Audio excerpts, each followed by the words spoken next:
আমি বারবার একটা কথা বলি যে এই দুনিয়াতে আল্লাহ ছাড়া আমাদের আপন বলে কেউ নাই।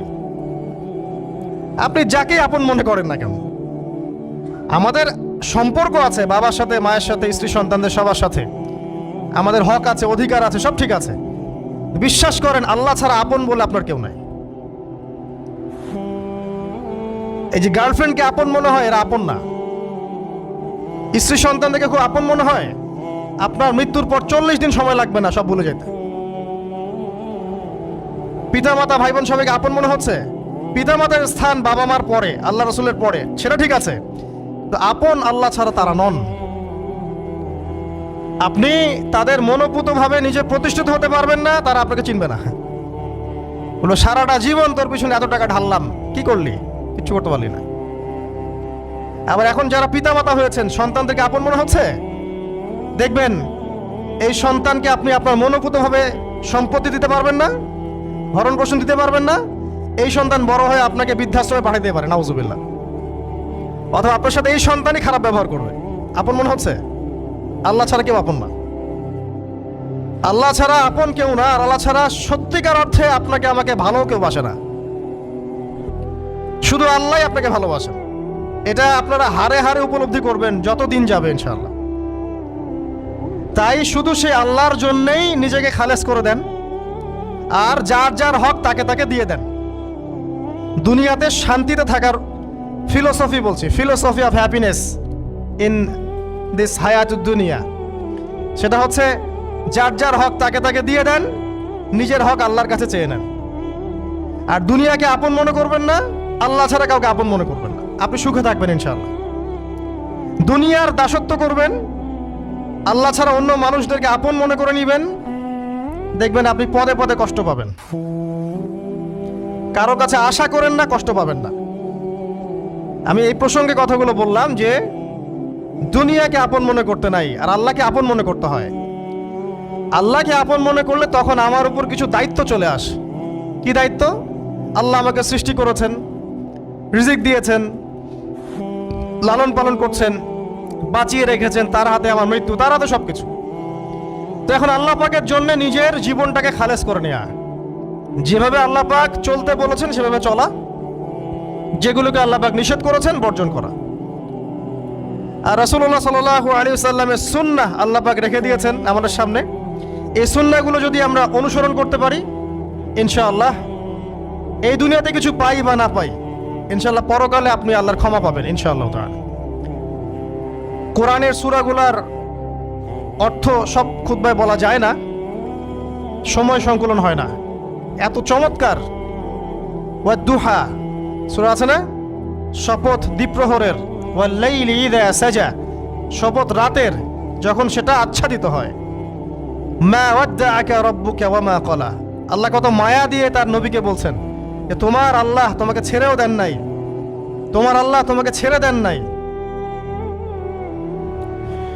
ওয়ালা সাউফা ইউতিকা রাব্বুকা ফাতারদা, শীঘ্রই তোমার রব তোমাকে দান করবেন এবং তুমি সন্তুষ্ট হয়ে যাও।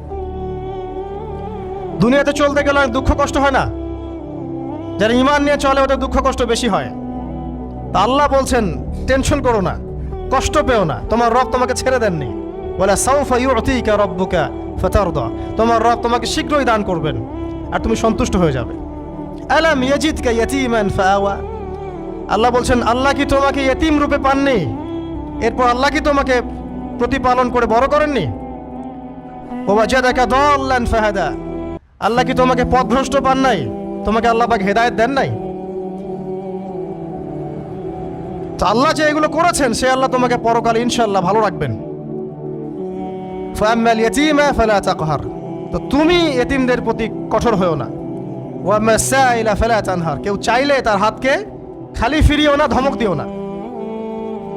ওয়াম্মা বিনিআমাতি রাব্বিকা ফাহাদ্দিস, তোমার রবের এই সমস্ত নিয়ামতগুলো তুমি মানুষের কাছে বর্ণনা করতে থাকো। এর পরের সূরার দিকে খেয়াল দেখবেন, সূরা আলাম নাশরাহ লাকা সাদরাক, মনে হয় দুটো একটা আরেকটার সাথে পেয়ার। আলাম নাশরাহ লাকা সাদরাক, আমি কি তোমার হৃদয়কে প্রশস্ত করে দেই নাই? ওয়াদা'না আনকা ওয়িজরাক, তোমার বোঝাগুলো হালকা করিনি? কাকে বলছেন এগুলো আল্লাহ পাক? রাসূলুল্লাহ সাল্লাল্লাহু আলাইহি ওয়াসাল্লাম। তো যে মানুষটা জান্নাতে যাবে নিশ্চিত, এবং যিনি জান্নাতের দরজা না খুললে জান্নাতের দরজা কারো জন্য খোলা হবে না। যে মানুষটা হচ্ছে ভদ্র, স্মার্ট, বিচক্ষণ, কোনো মানুষ পৃথিবীতে নাই। সকল ধর্মের মানুষ মানে এটা। কিছু আছে শয়তান, মানুষ টুবি শয়তান, এরা মানে না, বাট দেখবেন ম্যাক্সিমাম মানুষই মানে, হোক সে ইহুদি বা খ্রিস্টান বা হিন্দুইজম বা মুসলিমরা তো মানেই, সবাই মানে। এই মুহাম্মদ সাল্লাল্লাহু আলাইহি ওয়াসাল্লামের মতো স্মার্ট, বিচক্ষণ, ভদ্র, সুচরিত্রের মানুষ পৃথিবীতে কোনোদিন আসেও নি, আসবেও না। তো সেই নবীর জীবনটা আপনি পড়ে দেখবেন, আর রাহিকুল মাখতুম বইটা, যে চড়াই আর উতরাই, খালি দুঃখ, কষ্ট, যন্ত্রণা, লাঞ্ছনা, কন্টিনিউয়াসলি। আমাদের নবী সাল্লাল্লাহু আলাইহি ওয়াসাল্লাম তো 1 মাস শান্তিতে ঘুমানো নাই নবী হওয়ার পরে। যখন তিনি মারা যান, ফাতিমা রাদিয়াল্লাহু আনহার কথা মনে আছে না? কানে কানে কি জানি বললেন। তখন আমাদের নবী একটা কথা বলেছিলেন, আমি এই বয়সে এসে কথাটা বুঝি, মাদ্রাসা লাইফে, ইউনিভার্সিটি লাইফে বুঝিনি। নবীজি বলেছিলেন তার মেয়েকে, ফাতিমা রাদিয়াল্লাহু আনহা তার কষ্ট দেখে কান্নাকাটি শুরু করলেন। আমাদের নবীজি তাকে কাছে ডেকে বললেন কানে কানে যে কি জানি একটা বললেন। তারপর ফাতিমা রাদিয়াল্লাহু আনহা চুপ করে গেলেন। তো পরে জিজ্ঞাসা করা হলো কি বলেছিলেন, তিনি বললেন আল আব্বাজান বলেছেন আজকের পর তোমার আব্বার কোনো কষ্ট থাকবে না, আর তুমি আমার পরিবারের মধ্যে সবার আগে আমার সাথে সাক্ষাৎ করবে। এই যে আজকের পর আমার আব্বার আর কোনো কষ্ট থাকবে না, এর মানে বোঝেন, মানে সারাটা নববী জীবন কত যে কষ্ট নবী সাল্লাল্লাহু আলাইহি ওয়াসাল্লামকে সহ্য করতে হয়েছে। আজকে জান্নাতে যাওয়ার দিন, আজকে আর তোমার আব্বার কোনো কষ্ট থাকবে না। এই মানুষটার যদি এই অবস্থা হয়, তাহলে আমরা কি?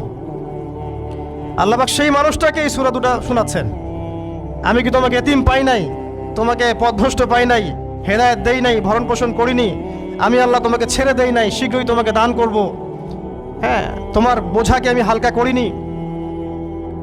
ফাইন্না মাআল উসরি ইউসরা, ইন্না মাআল ইউসরি ইউসরা, কষ্টের সাথেই স্বস্তি আছে, নিশ্চয়ই কষ্টের সাথেই স্বস্তি আছে। ফাইদা ফারাগতা ফানসাব ওয়া ইলা রাব্বিকা ফারগাব, যখন তুমি অবসর পাবে তখন তোমার রবের দিকে একনিষ্ঠ হও। এটাই বলতে যাচ্ছি আমি আপনাদেরকে, যে আমাদের উচিত শুধু আল্লাহর দিকে একনিষ্ঠ হওয়া, দুনিয়াকে ভালো না বাসা, কিচ্ছু না দুনিয়াটা।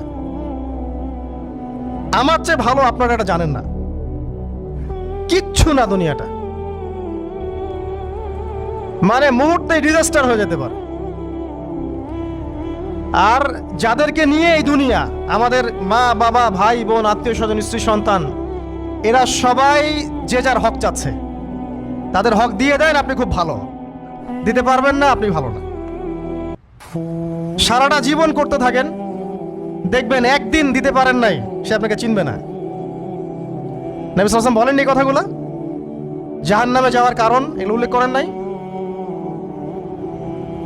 কিসের আত্মীয় আর কিসের আপনজন আর কিসের অফিসের বস আর কিসের কি, সবাই সবার স্বার্থ নিয়ে পড়ে আছে। শুধু একজন সত্তা আপনার কাছে স্বার্থ চায় না, সে কে? আল্লাহ পাক। এটা যদি বুঝতে পারেন তাহলে দেখবেন মনটা আল্লাহর দিকে নরম হয়ে যাবে। আর মুসলিমদের এখন এই মানসিক আত্মশুদ্ধিটা বেশি দরকার। আমরা কেন যেন অস্থির জাতি হয়ে গেছি এখন, একটা মানসিকভাবে শান্তি নেই আমাদের মধ্যে। খেয়াল করে দেখবেন সারা দিন দুশ্চিন্তা, দুর্ভাবনা, পেরেশানি। নামাজে আসি তাও মনে হয় যত তাড়াতাড়ি নামাজ শেষ করতে পারলে বাঁচি। 5 মিনিট 4 রাকাত নামাজ, আর ইমাম যদি ভুলে 10 মিনিট পড়ায় তো চাকরি নট।